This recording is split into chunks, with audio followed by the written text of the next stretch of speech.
الحمدللہ وکفا وسلام علی عبادہ الذین اصطفیٰ اما بعد۔ اللہ تعالیٰ کی توفیق سے عقیدے کے سلسلے میں بات ہو رہی تھی اور ہم نے آپ سے 3 باتیں عرض کی تھیں، اور ان میں سے ایک یہ تھا کہ ہمارے نزدیک عقیدے کی بنیاد حدیث بھی ہوتی ہے۔ یہ ضروری نہیں ہے کہ ہر عقیدہ کتاب سے ثابت ہو، ہر عقیدے کے لیے ہم اللہ کی کتاب سے رجوع کریں۔ اللہ تعالیٰ نے بہت سی چیزیں ایسی ہیں جن کا تذکرہ نہیں فرمایا، اور رسول اللہ صلی اللہ علیہ وسلم نے اس ضرورت کو محسوس فرمایا اور بتایا کہ یہ چیز ایسے ہوگی۔ یہ الگ بحث ہے کہ عقیدے کی بنیاد جو احادیث بنتی ہیں وہ حدیث کس درجے کی ہے۔ محدثین کی اصطلاح میں وہ خبر واحد ہے، یعنی ایک آدمی اس کی خبر دیتا ہے، یا وہ خبر مشہور ہے صحابہ کرام رضی اللہ عنہم میں اور پھر تابعین میں وہ لوگ پائے جاتے ہیں، اور یا پھر یہ کہ خبر متواتر ہے۔ خبر متواتر تو اتنی بڑی چیز ہے کہ اس کا انکار فتاوی عالمگیری میں فقہا نے کفر لکھا ہے۔ مثلا کسی حدیث پہ جب بحث ہوتی ہے تو وہ کہتے ہیں کہ 80 صحابہ کرام رضی اللہ عنہم اس حدیث کے راوی ہیں۔ اب ایک صحابی نہیں، 2 نہیں، 80 صحابہ رضی اللہ عنہ جب یہ کہیں گے کہ یہ بات ہم نے دیکھی ہے، تو اب ہم یہ نہیں کہہ سکتے کہ اس میں جھوٹ کا کوئی شائبہ ہے۔ اہل تشیع کے ہاں چمڑے کے موزوں پر مسح نہیں ہوتا، اور ہمارے نزدیک چمڑے کے موزوں پر مسح ہوتا ہے۔ پوری امت اس بات کی قائل ہے، اور ان کی دلیل یہ ہے کہ وہ کہتے ہیں کہ اللہ تعالیٰ نے پاؤں کے متعلق یہ حکم دیا ہے کہ اسے دھو، تو دھونے کا حکم اللہ کا ہے۔ آپ کسی صورت دھونے سے گریز نہیں کریں گے۔ اگر وضو ہے تو پھر دھونے ہی سے مکمل ہوگا۔ امام ابو حنیفہ رحمۃ اللہ علیہ کے پاس جب یہ استدلال آیا فقہ جعفریہ سے، تو امام صاحب رحمۃ اللہ علیہ نے فرمایا کہ میں نے اس پہ غور کیا تھا کہ پاؤں کا مسح کیا جائے گا جب موزے چمڑے کی جرابیں یا موٹے کپڑے کی جرابیں پہنی ہوئی ہوں، یا پھر ہم اسے دھوئیں گے، تو مجھے 80 صحابہ رضی اللہ عنہم کی روایت ملی، وہ سب کہتے تھے کہ رسول اللہ صلی اللہ علیہ وسلم نے مسح کیا ہے، اور اگر یہ 80 افراد موجود نہ ہوتے تو میں خدا کی کتاب سے نہ ہٹتا۔ یہ ان کا موقف ہے حنفیہ کا۔ اس لیے ایک ذرا سی بات یہ کہ جو وہ یہ کہتے ہیں سارے لوگ جو احادیث کا بس 6-7 چیزوں پہ ایمان لے آؤ، اور وہ اللہ کی کتاب ہے، فرشتے ہیں، قیامت ہے، تقدیر ہے، اور یہ چیزیں ہیں، بس اس کے علاوہ کچھ نہیں، وہ در حقیقت ان تمام احادیث کو رد کرنا چاہتے ہیں، جن احادیث کی بنیاد پر ہم اس کے قائل ہیں کہ رسول اللہ صلی اللہ علیہ وسلم کی شفاعت کا عقیدہ رکھنا یہ اہل السنہ کا شعار ہے۔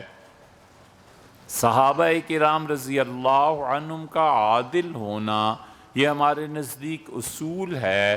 رسول اللہ صلی اللہ علیہ وسلم کی زیارت کا، رسول اللہ صلی اللہ علیہ وسلم کی معراج کے واقعات، اسی طرح اللہ تعالیٰ کی رؤیت، اور یہ سب چیزیں ایسی ہیں جن میں بنیاد حدیث بنتی ہے۔ اور رسول اللہ صلی اللہ علیہ وسلم نے مسلسل جو چیزیں ارشاد فرمائی ہیں، انہی میں سے 200 کے قریب صحابہ رضی اللہ عنہم وہ قسمیں کھانے والے ہیں ان میں، اور ان کی روایات 40-50 تو ایسی ہیں جو بالکل چیلنج نہیں کی جا سکتی۔ وہ سب کے سب حضرت عیسیٰ علیہ السلام کے دنیا میں دوبارہ آنے کا قائل ہیں۔ تو اب ان احادیث کے ذخیرے کو کہاں لے جائیں گے؟ یا تو یہ کر لیں کہ ان 200 صحابہ رضی اللہ عنہ کی روایات کا انکار کر لیں، کتنی رد کریں گے؟ 10، 20، 50 کتنی رد کر لیں گے؟ 100 سے زیادہ صحابہ رضی اللہ عنہ قسمیں کھاتے ہیں کہ سیدنا مسیح علیہ السلام نے آنا ہے۔ یا تو سیدھی طرح کہہ دیں کہ ان کا انتقال ہو گیا اور احادیث ختم ہے۔ یہ موقف ہے جو غامدی صاحب کبھی کبھی بیان فرماتے ہیں۔ اور دوسرا یہ ہے کہ یہ مان لیا جائے کہ ساری احادیث بالکل اپنی جگہ پر ہیں۔ مرزائی کہتے ہیں غلام احمد قادیانی ان حدیثوں کے معیار کے مطابق ہیں، وہ جو آ گئے ہیں تو وہ مسیح جس نے آنا تھا وہ یہی ہیں۔ اور تیسرا اہل السنہ کا موقف ہے کہ ہم کہتے ہیں ہم منتظر ہیں اس مسیح کے، جو مسیح علیہ السلام آئیں گے، وہ منتظر مسیح ہے، اور ایک مسیح دجال نے آنا ہے، ہمیں دونوں کا انتظار ہے۔ تو آدمی کے پاس چوتھا راستہ کوئی نہیں، یا تو مانے کہ احادیث غلط ہیں اور انتقال ہو گیا، یا پھر مانے کہ مرزا غلام احمد قادیانی تھا، اور یا پھر مانے ہماری طرح جو اہل السنہ کا نہیں پوری امت کا عقیدہ ہے کہ سیدنا مسیح علیہ السلام، اور اس پہ قسمیں کھاتے ہیں صحابہ رضی اللہ۔ اسی احادیث کی جو قانونی اور تشریعی حیثیت ہے اسے کوئی چیلنج نہیں کر سکتا۔ صحابہ رضی اللہ عنہ کے دور پورے خلافت راشدہ کو لے لیں، بڑے بڑے فیصلے حدیث کی بنیاد پہ ہوئے، خدا کی کتاب چپ ہے اس سے، اللہ نے کوئی فیصلہ نہیں دیا، نہیں فرمایا۔ حضرت رسالت پناہ صلی اللہ علیہ وسلم کی وفات کے دن سے یہ بات شروع ہے۔ کہاں تدفین ہوگی؟ مہاجرین نے کہا مکہ مکرمہ واپس لے جائیں گے حضرت کو۔ انصار مدینہ نے کہا نہیں ہو سکتا، رسول اللہ صلی اللہ علیہ وسلم نے بیعت میں ہمیں یہ فرمایا تھا کہ میں تمہارا ہوں اور تمہارے ساتھ ہوں، ہم نہیں جانے دیں گے۔ حضرت ابوبکر رضی اللہ عنہ تشریف لائے، پوچھا گیا حضرت کیا کرنا ہے؟ انہوں نے کہا رسول اللہ صلی اللہ علیہ وسلم سے کہا تھا کہ نبی کا جہاں انتقال ہوتا ہے وہیں اس کی قبر بنتی ہے، تو یہ پلنگ ہٹاؤ، چارپائی ہٹاؤ، اور قبریں بلانے والوں کو بلاؤ، یہاں قبر کھودو۔ ہزاروں صحابہ رضی اللہ عنہ تھے، ایک آدمی نے اختلاف نہیں کیا کہ حضرت یہ نہیں، یہ بھی تو خبر واحدی ہے۔ ایک آدمی اٹھ کے کہتا ہے کہ حضرت نے یہ فرمایا تھا علیہ السلام، ختم ہو گئی وہ خلافت راشدہ میں فیصلے نہیں ہوئے، پوتے کا انتقال ہو گیا، دادی آئی اور اس نے آ کے کہا کہ مجھے پوتے کی وراثت میں سے حصہ دلوائیے۔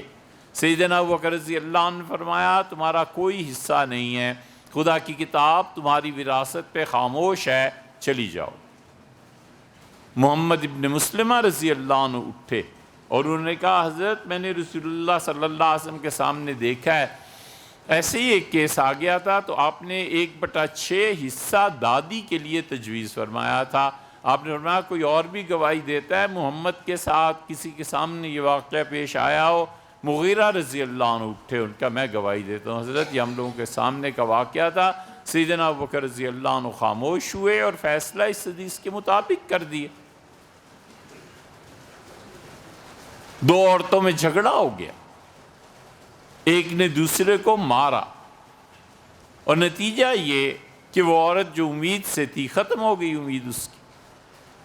سیدنا عمر رضی اللہ عنہ کی خلافت کا واقعہ ہے، ان کے سامنے مقدمہ رکھا گیا، حضرت عمر رضی اللہ عنہ سوچ میں پڑ گئے کہ میں اس کا کیا فیصلہ کر سکتا ہوں، اور سیدنا عمر رضی اللہ عنہ کو ایک صحابی حمل رضی اللہ عنہ کھڑے ہوئے اور ان کا امیر المومنین رسول اللہ صلی اللہ علیہ وسلم کے زمانے میں یہ مسئلہ ایک مرتبہ پیش آیا تھا، تو میں نے دیکھا کہ آپ نے 500 درہم اس پہ جرمانہ عائد کیا تھا۔ سیدنا عمر رضی اللہ عنہ نے کہا یہ تم ادا کرو، اور پھر فرمایا کہ اگر یہ حدیث نہ ہوتی تو میں اپنی عقل سے کوئی فیصلہ کرتا۔ یہ حدیث کی کوئی شرعی حیثیت تھی تو ہی تو اس کے مطابق فیصلے کرتے رہے، ورنہ ہر چیز میں خدا کی کتاب، عقیدے جیسی نازک چیز میں ہر جگہ خدا کی کتاب، تو ان احادیث کا آپ کریں گے کیا؟ نتیجہ اس کے نکلتا ہے کہ انکار حدیث کی راہ کھلتی ہے۔ جب انکار حدیث کی راہ کھل جاتی ہے تو پھر آزادی ہے۔ یہی ہیں لوگ جو ترقی کر کے پھر قرآن کی بھی تعویلات کرتے ہیں، کہتے ہیں یہاں یہ مراد تھی، یہاں یہ مراد تھی۔ اللہ کی کتاب اجمالاً مختصر ایک بات کہہ دیتی ہے، رسول اللہ صلی اللہ علیہ وسلم اس کے شارع ہیں، نبی کریم صلی اللہ علیہ وسلم تشریح کر کے بتاتے ہیں کہ یہ چیز اللہ تعالیٰ نے بتا دیا کہ اگر تم قسم توڑو تو تم روزے رکھو۔ کتنے روزے رکھیں؟ حدیث کو ہٹا دیں، کوئی دنیا میں ایسی چیز نہیں ہے جو متعین کرے۔ رسول اللہ صلی اللہ علیہ وسلم نے فرمایا تھا کہ 3 روزے رکھنے پڑیں گے۔ اب یہاں اگر حدیث نہیں ہے تو یہ قانونی حکم کہاں سے آ گیا؟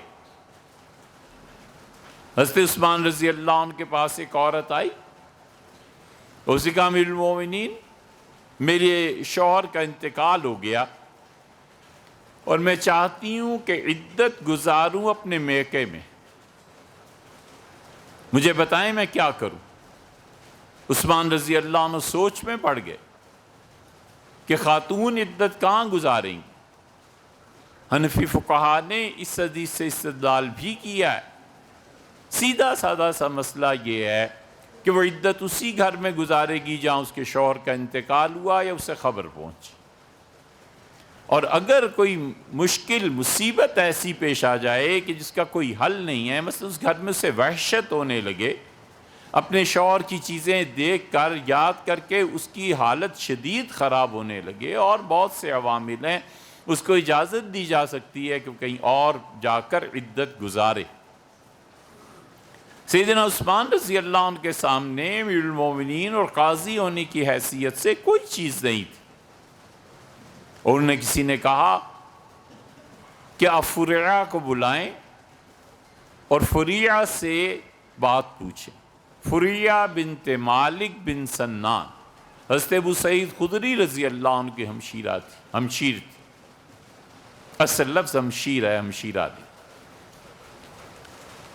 حضرت عثمان رضی اللہ عنہ نے پیغام بھیجا، وہ تشریف لائیں، اور وہ رسول اللہ صلی اللہ علیہ وسلم کی صحابیہ ہی نہیں تھیں، بیعت رضوان میں انہوں نے بیعت کی تھی رسول اللہ صلی اللہ علیہ وسلم کے ہاتھ پہ، اور جو لوگ بیعت رضوان میں شریک تھے 1500 کے قریب، اللہ نے قرآن میں ان کے لیے آیت نازل کی، اور اللہ نے کہا کہ لَقَدْ رَضِيَ اللَّهُ عَنِ الْمُؤْمِنِينَ، اللہ ان تمام ایمان والوں سے راضی ہو گیا، اِذْ يُبَايِعُونَكَ تَحْتَ الشَّجَرَةِ، جب درخت کے نیچے بیٹھ کے آپ بیعت جن سے لے رہے تھے، وہ بیعت کیا تھی؟ صحیح بخاری میں آیا ہے کہ ہم نے بیعت کی رسول اللہ صلی اللہ علیہ وسلم کے ہاتھ پہ علی دم عثمان رضی اللہ عنہ کی شہادت پہ، خون پہ، کہ اگر مکہ والوں نے اسے شہید کر دیا ہے تو ہم اس کا بدلہ لیں گے۔ یہ فریعہ اس موقع پہ موجود تھیں، انہوں نے رسول اللہ صلی اللہ علیہ وسلم کی بیعت کی ہے۔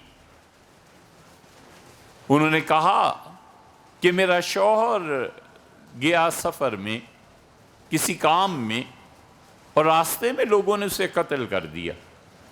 جب مجھ تک خبر پہنچی قتل کی تو میں سوچ میں پڑ گئی کہ کیا کروں۔ پھر میں حاضر ہوئی رسول اللہ صلی اللہ علیہ وسلم کی خدمت میں، اور میں نے آ کے عرض کیا کہ اللہ کے رسول میرے شوہر کو قتل کر دیا گیا ہے یوں،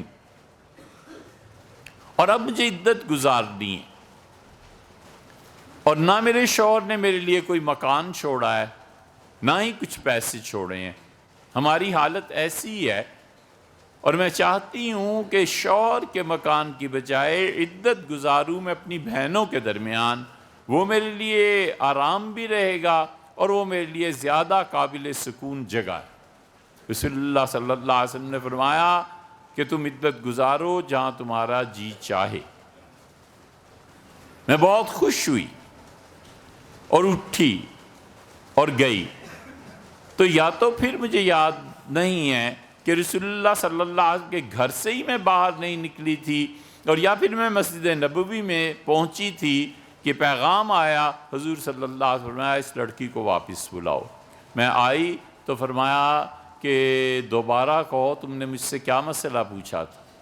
پھر میں نے مسئلہ دوبارہ بیان کیا تو حضور صلی اللہ علیہ وسلم فرمایا نہیں، جہاں تمہیں عدت کی، جہاں تمہیں شوہر کی خبر ملی ہے، شہادت کی، قتل کی، وہیں تم رہو گی، اور حتیٰ یبلغ الکتاب اجلہ، یہاں تک کہ عدت کی مدت پوری ہو جائے۔ تو پھر میں خاموشی کے ساتھ چلی گئی اور میں نے اپنی عدت وہیں مکمل کی۔ اس عورت نے جب پورا قصہ بیان کیا، سیدنا عثمان رضی اللہ عنہ نے لوگوں کے درمیان بیٹھ کے فیصلہ کیا۔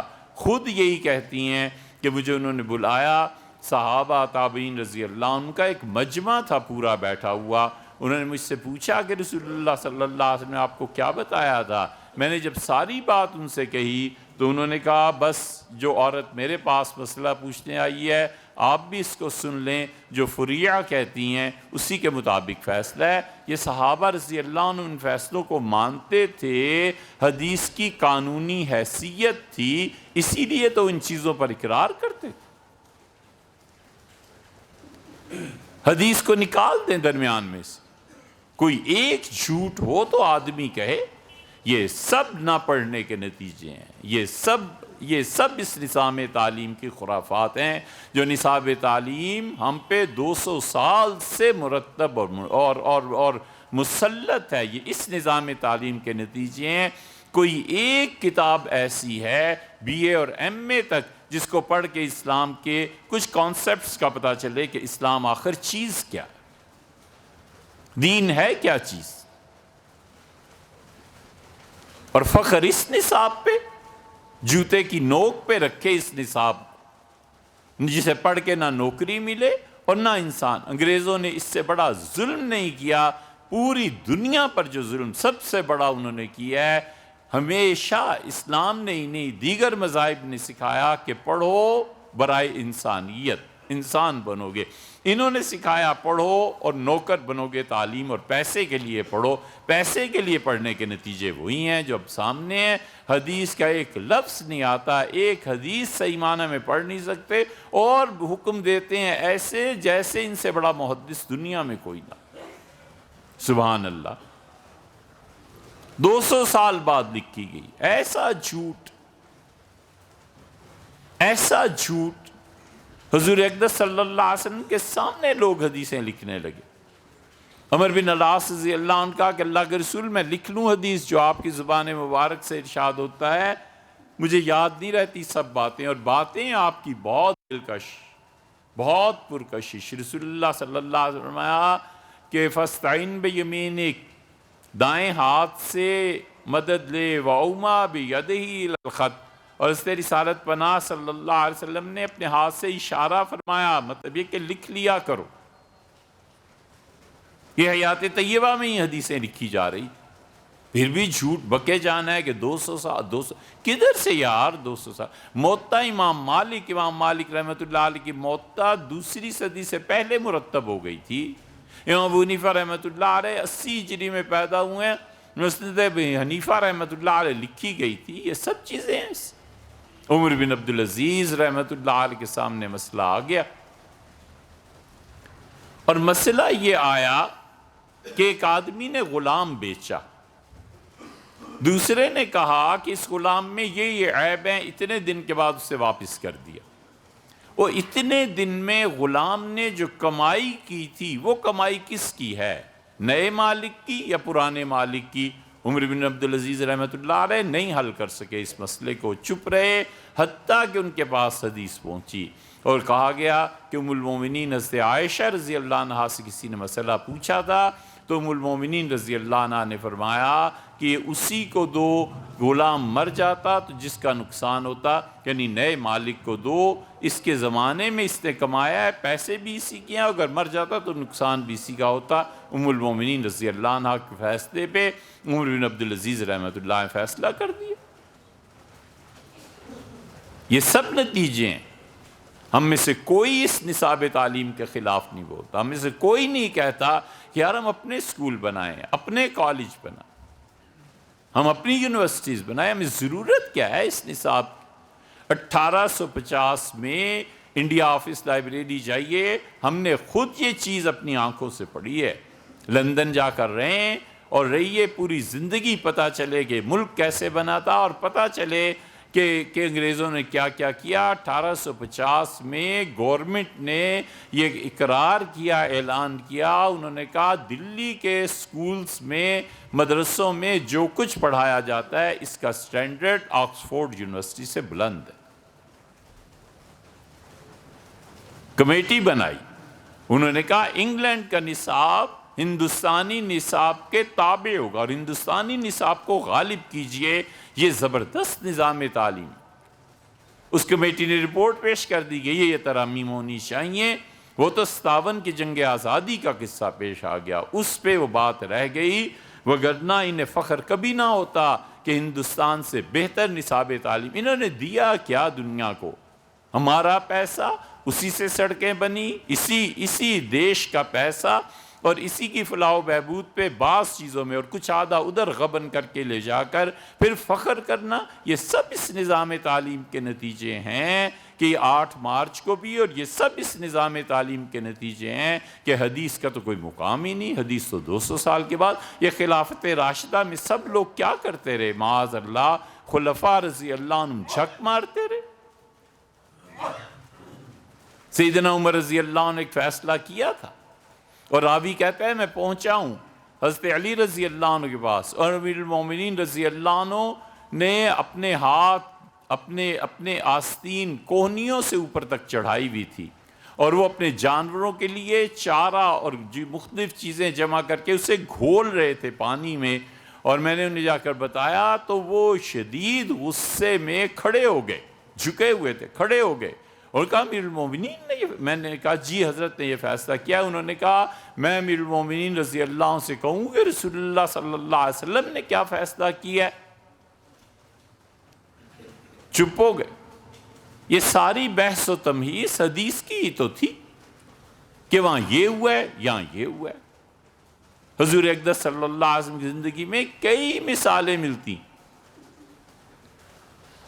جہاں قرآن کچھ کہتا ہے، اور پھر نبی کریم صلی اللہ علیہ وسلم قرآن کے اس پہلو میں جو خاموشی کا ہے خود بیان کر دیتے ہیں۔ قرآن بالکل بیان نہیں کرتا کہ 2 عورتوں کے آپس میں وہ تعلقات ہو جائیں جو 2 مردوں کے ہو سکتے ہیں، اس پہ کیا سزا دی جائے گی، کیا کہتی ہے شریعت اس کے بارے میں۔ یہ اور مردوں کا ذکر قرآن بار بار یہ کرتا ہے، عذاب کا اور اس کا اور اس کا اور اس کا۔ قرآن بالکل خاموش ہے عورتوں کے بارے میں، اور رسول اللہ صلی اللہ علیہ وسلم نے عورتوں کے متعلق کہا کہ انہیں یہ سزا دی جائے، یہ سزا دی جائے، اس لیے کہ رسول اللہ صلی اللہ علیہ وسلم کو خود محسوس ہو گیا کہ یہی واقعہ اگر خواتین میں پیش آ گیا تو اس پہ کیا سزا دی جائے گی، کیا کیا جائے گا۔ آپ نے اس کی بیان کیا، تشریح بیان کی۔ کوئی ایک مسئلہ ہے، 20 مسائل ایسے ہیں۔ اللہ تعالیٰ فرماتے ہیں کہ قرآن کریم میں کہ وَأَتِمُّ الْحَجَّ وَالْعُمْرَةَ لِلَّهِ، اللہ کے لیے حج اور عمرہ کرو لوگوں، اور یہ ہو جائے احرام کی حالت میں یہ کرنا ہے۔ اس کی تفصیلات نہیں ملتی۔ رسول اللہ صلی اللہ علیہ وسلم فرماتے ہیں کہ اگر تم سے ہرن کے برابر کا کوئی جانور حالت احرام میں تم اس کا شکار کر لو تو تمہیں اتنے پیسے دینے ہیں، اس طرح ہو جائے تو اتنے پیسے دینے ہیں۔ سیدنا عمر رضی اللہ عنہ آئے حج کے لیے، اور بیت اللہ میں انہوں نے اپنی چادر اتار کر وہ جو حتیم بنا ہوا ہے اس پہ رکھ دی، اور سیدنا عمر رضی اللہ عنہ کے اس رکھنے سے یا پھر چادر کو کھینچنے سے انڈے ٹوٹ گئے۔ سیدنا عمر رضی اللہ عنہ اب چپ ہو گئے کہ حالت احرام میں ہوں، انڈے ٹوٹ گئے ایک جانور کے، یا اس نے گھونسلہ بنا رکھا تھا۔ امیر المومنین رضی اللہ عنہ کو بتایا گیا کہ حضرت رسول اللہ صلی اللہ علیہ وسلم ان معاملات میں ایسے فیصلہ کرتے تھے، بہت خوش ہوئے اور فرمایا بالکل ٹھیک ہے، میں بھی اسی بات کو مانتا ہوں جس کا حضرت نے ارشاد۔ اس لیے یہ جو بنیاد ہے نا عقیدے کی، اگر حدیث نہیں بن سکتی تو ہمیں شفاعت سے محروم ہو جانا چاہیے۔ رسول اللہ صلی اللہ علیہ وسلم کی شفاعت ساری حدیث سے ثابت ہوتی ہے۔ معراج کے واقعے سے بھی انکار کر دینا چاہیے کہ رسول اللہ صلی اللہ علیہ وسلم ان کے لیے معراج کا، حوض کوثر کا بھی انکار کر دینا چاہیے کہ حوض کوثر نام کی کوئی چیز نہیں ہے، قرآن سامنے ہے، کہاں ہے حوض کوثر؟ اور رسول اللہ صلی اللہ علیہ وسلم فرماتے ہیں ہر نبی کے ایک حوض ہوگا، اور ہر نبی اپنے حوض پہ کھڑا ہوگا اور لوگوں کو بلائے گا کہ آئیے میرے حوض پہ پانی پیجئے، میرے گھر تشریف رکھیے، میرے پاس آئیے۔ اور رسول اللہ صلی اللہ علیہ وسلم لوگ گزرتے جائیں گے، کوئی دھیان دے گا کوئی نہیں دے گا، اور سب سے زیادہ میرے حوض پہ لوگ جمع ہوں گے۔ آپ نے فرمایا تم آسمان کو دیکھتے ہو، اس میں اتنے ستارے نہیں ہیں جتنے میری امت کے لوگ اس دن میرے پاس وہاں آئیں۔ کر دیں انکار اس کا، اس سے کہ حدیث قرآن میں کہاں ہے۔ انشاءاللہ خیالات آئندہ جمعے پہ پھر یہی موضوع بات، پھر اسی پہ بات کریں۔